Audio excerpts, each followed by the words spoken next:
Now see, this is the table given in your book. Resistant disease, that means variety for disease resistance. कौन कौन सी variety है जो book में given है, सिर्फ वही. There are two methods yesterday we have studied, developed through conventional breeding method or by mutation breeding. So here the crop, then variety, then type of pathogen and resistant to which disease. Crop wheat है, इसकी variety एक हिमगिरी. बहुत ही important है, ये question बहुत बार पूछा जाता है. हिमगिरी ये फंगस डिजीज है, लीफ एंड स्ट्राइप रस्ट और हिलबंट. ओके, ये जो रस्ट वर्ड है उससे ब्लैक ब्लैक जो स्पॉट से है, जो उसके जो पूरा स्पाइक होता है उस पर खराब होना ये सारा शुरू हो जाता है.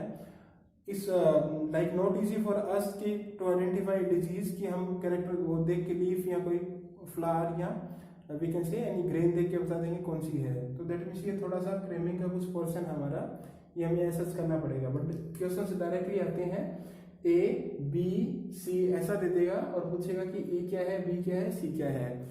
एंड 100% श्योर क्वेश्चन आएगा एग्जाम में इन टेबल्स के अंदर. ठीक है, कैसे ना कैसे जरूर आएगा. ऐसी कैसी टेबल आती है chapter number 8, chapter number 9 and chapter number 10. Okay, class में हम बार बार रिवाइज कर लेते हैं इनको, तो ज्यादा प्रॉब्लम नहीं आती. एक बार जब बेसिक देखो तो वीट की वैरायटी है Himgiri, for leaves, stripe rust and hill bunt. Then brassica की वैरायटी है पूसा स्वर्णिम, ऑल्सो नोन एज करण राई. ये भी फंगल डिजीज है. व्हाइट रस्ट, ये जो रस्ट जैसे नाम है ना, रस्ट है, स्मट है, तो ये फंगल डिजीज होता है. देन कॉलीफ्लावर, इसकी दो वैरायटी है, Pusa Shubhra and Pusa snowball K1. तो बैक्टीरियल डिजीज है. Black rot and curl blight black rot, इसके लिए ये रेजिस्टेंस है, यानी कि ये नई वैरायटी है, इनमें ये डिजीज नहीं आती. Okay, then cowpea Pusa common, bacterial disease है, बैक्टीरियल बाइट. अब जैसे मैं इसको ऐसे बताता हूँ बच्चों को, जैसे काउपी है, ये पूसा कॉमन, जैसे कॉमन गाय है ना, जैसे कैसे मुलायम सी होती है तो काउपी ऐसी.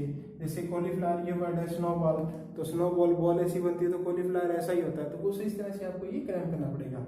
देन चिली, इसकी वैरायटी है पूसा सदाबहार. देखो चिली है, हम हर किसी सब्जी में चीज में और में डालते हैं, तो सदाबहार चीज है वो.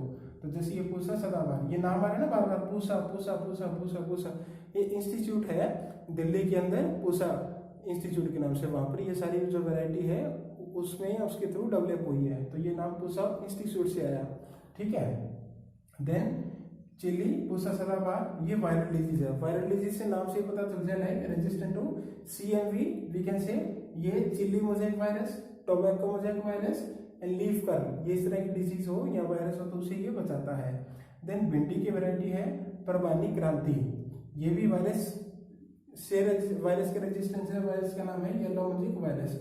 नाउ सी दिस परवानी क्रांति इन बुक में क्लियरली मेंशन नहीं है कि this is the variety of mutation breeding और बाय कन्वेंशनल ब्रीडिंग. बट यहाँ पर क्या दे रखा है बुक में, this example is given in the segment of mutation breeding. But जहां तक मैंने ढूंढा है इसको, ये कन्वेंशनल ब्रीडिंग से बनाई है, बैक्रो से बनी है, म्यूटेशन ब्रीडिंग नहीं है. तो स्पेसिफिकली नॉट गिवन है, तो इसको एक बार जरूर ध्यान रखना. In book specifically not given कि this is by conventional breeding और mutation breeding.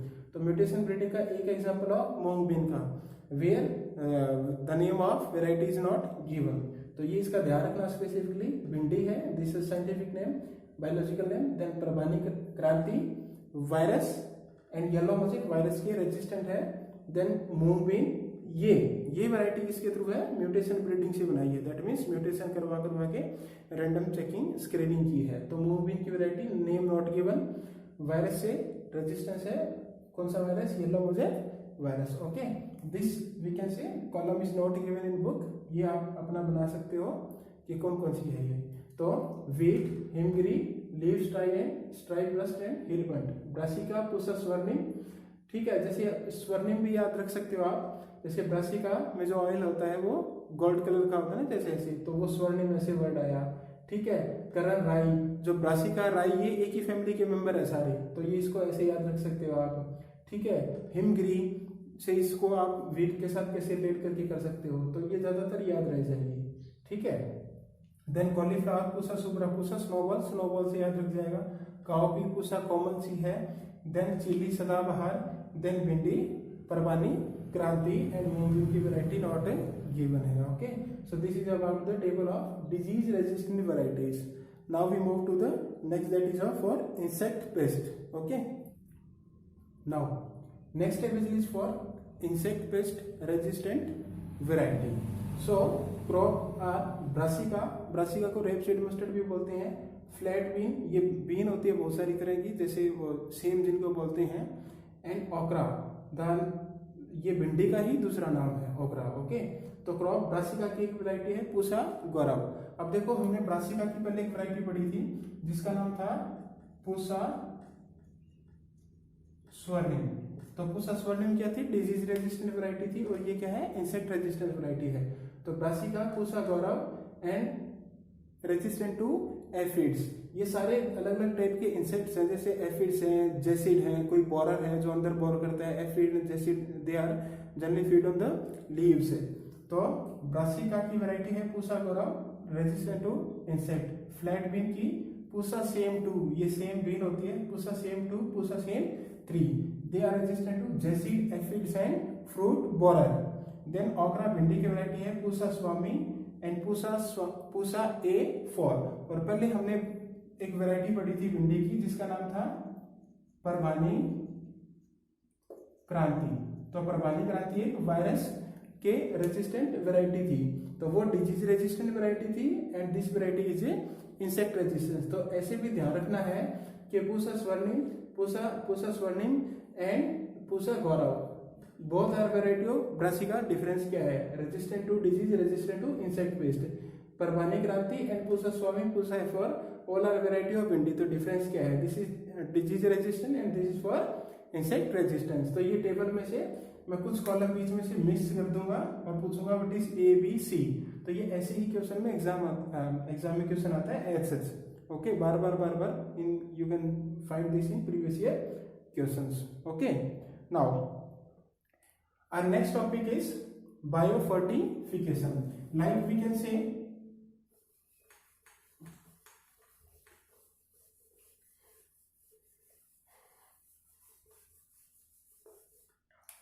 we have studied different varieties and breeding development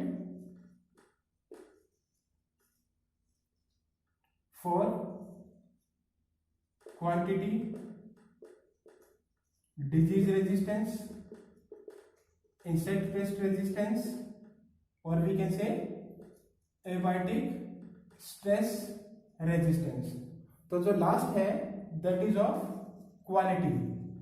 Our major focus nowadays to improve the quality of crop. Quantity बहुत है हमारे पास, बहुत अनाज है India में भी, लेकिन उस quality that means the substance present inside, like उसका चाहे स्टार्च कंटेंट हो, प्रोटीन कंटेंट हो, ऑयल कंटेंट हो, और we can say micronutrient content हो, कोई विटामिन कंटेंट हो. So we are focusing on that area.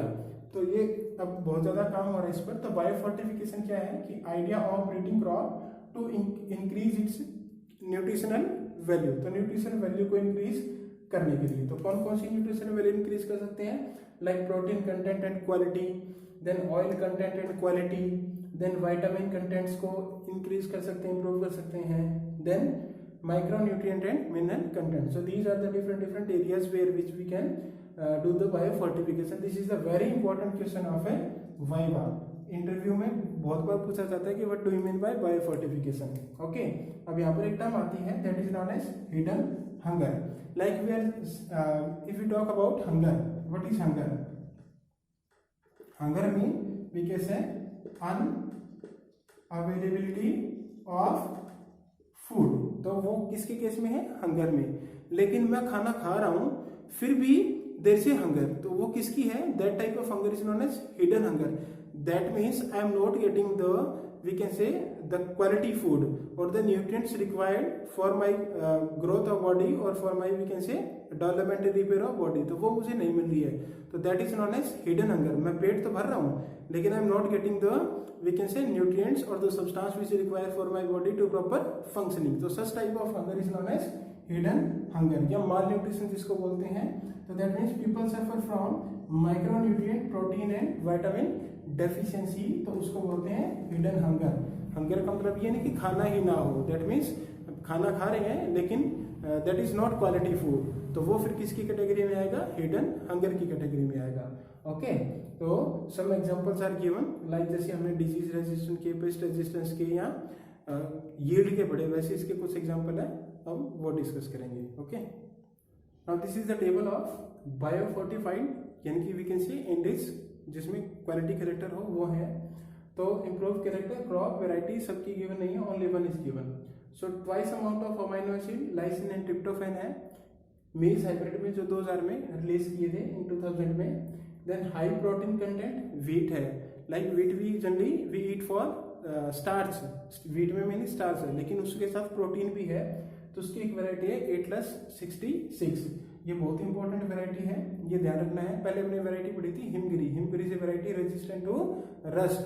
Okay, तो ये also use as donor use की जाती है, लाइक इस वैरायटी से किसी दूसरी वैरायटी बनाने में भी इसको दैट मीन्स यूज किया जाता है as a donor plant. Then iron fortified rice थे जिसमें 5 टाइम और आयरन था, ऐसे राइस की वैरायटी डेवलप की गई। Then iron and calcium enrich spinach and bathua develop किया। Vitamin A enrich carrot, spinach and pumpkin ये डेवलप किए। Vitamin C enrich bitter gourd, bathua, mustard and tomato ये डेवलप किए। नाउ ये जो नीचे वाले 3 हैं like iron, calcium, vitamin A and vitamin C, ये जो सारी वेराइटीज है ये डेवलप की थी IRI ने, ये इंडियन एग्रीकल्चर रिसर्च इंस्टीट्यूट है दिल्ली में, उन्होंने डेवलप किया था। तो ये ध्यान रखना, इसका ये अलग है इन तीनों का। और only one variety name is given that is 8+66। ठीक है, तो ये था इसमें हमारा बायोफोर्टिफाइड क्रॉप्स का। नाउ ये चैप्टर हमारा मेरी तरफ से कंप्लीट है। अब I am giving you some homework that you have to read yourself, like poultry farming, then apiculture, cattle farming, then aquaculture, or we can say pisciculture, artificial insemination and MOET। Poultry farming का, apiculture का, cattle farming का, aquaculture, pisciculture का, artificial insemination, MOET, ये हमने उसमें किया था in chapter number 4 में, जहाँ पर हमने टेस्ट ट्यूब भी किया था। और ये सारे की what are the management of different farm, poultry farm को कैसे मैनेज करेंगे, what are the management keys हैं, same for apiculture like bee keeping के लिए, फॉर कैटल फार्मिंग और फॉर एक्वाकल्चर के लिए, और वी कैन से पिसीकल्चर में। So what are similarities between management of different farm and what are the differences, and we can say what type of character are required for, like हमें poultry farm खोलना है तो हमें क्या क्या characters हैं और क्या क्या वी कैन से नेसेसिटी है दैट इज रिक्वायर्ड जो बेटर हो, चाहे वो वैरायटी रिलेटेड हो, चाहे वो यील्ड से रिलेटेड हो, चाहे वो फीड से रिलेटेड हो, ओके, चाहे वो मार्केट से रिलेटेड हो। तो these topics you have to read yourself, ये मैं नहीं बताऊंगा, ये आपको खुद को पढ़ना है। There is any difficulty then you can discuss with me, otherwise ये नहीं करवा रहा हूँ। Rest our chapter is complete. In next lecture we will discuss NCERT and exercise, NCERT exercise and exemplar questions. Okay, thank you.